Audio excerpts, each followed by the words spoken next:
Hello there, everyone, and welcome to my review of Jackass Forever.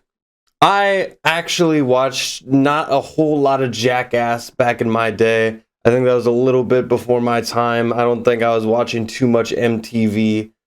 And that didn't stop me, though, from catching the Jackass movies. I think I've seen 2 out of the 3 previous films.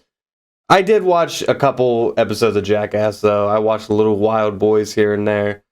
And I never really felt that attached to the franchise. I always thought it was funny. I know my brother enjoyed a lot of their sketches. He and I performed some Jackass stunts with our shitty-ass camera for a little bit there, which is a terrible idea. But we were chock full of those back then. So I remember a weird, fond memory about that, and I enjoy... It's almost like prank channels killed this one style of filmmaking in one fell swoop. I love sketch comedy, performance art that involves either pain, suffering, or like scaring people in public, shit like that.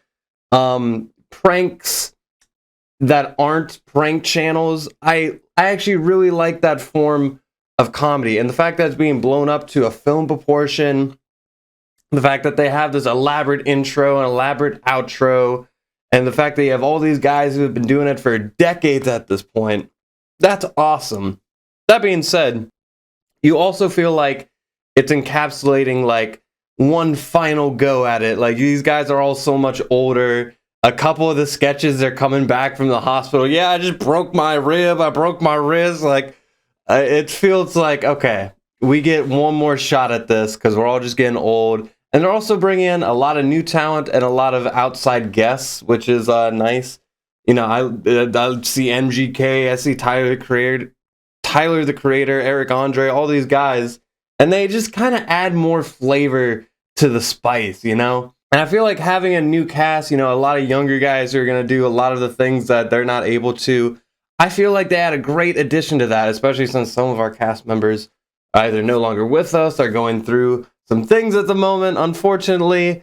So having this new cast here, some new young blood faces to really maybe even make a new generation or something like that, who knows, but I enjoyed that. You meet a new cast member and you're like, oh, I don't even know what this guy's balls look like. Well, what am I going to do? And that being said, yeah, there's a lot of dicks and balls in this film. This might be the most dick and ball movie I've ever seen. And I'm not complaining about that. There's actually some really good gags. There's a lot of gross out comedy, a lot of stunts, a lot of what you can come to expect. And there's a couple times like I had to look away. I'm not like a baby or anything, but there was shots in this film that were pretty fucking offensive. Like, whatever you're going to be digesting earlier in the day before this film, choose wisely, because there's some shit in there that is just disgusting.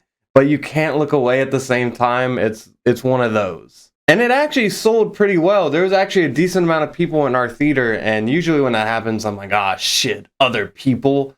But this is one of the few times I think I almost enjoyed, like, I had people literally on either side of me and my wife, and it was the first time I was actually almost grateful for that, because I can't remember the last time I was in a theater full of people laughing.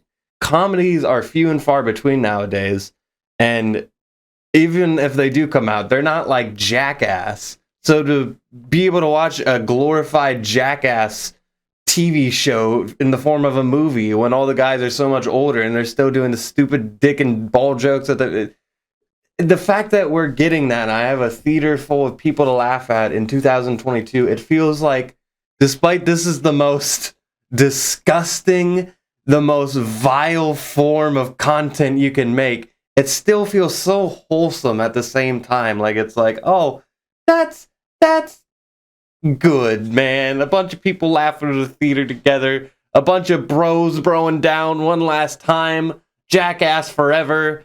And yeah, all of that, it put a smile on my face. I don't think it's going to be my top 10 films of 2022 or anything, but I had a good time at the theater.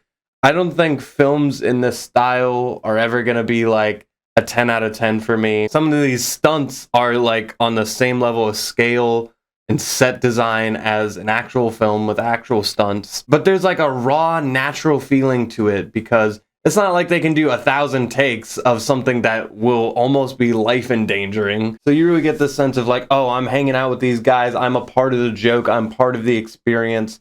It's not about like this behind the curtains, like we're going to put on a story. It's just content. And in a generation where content is literally being served on a spoon every other minute, it almost feels natural. It feels like the film that we needed.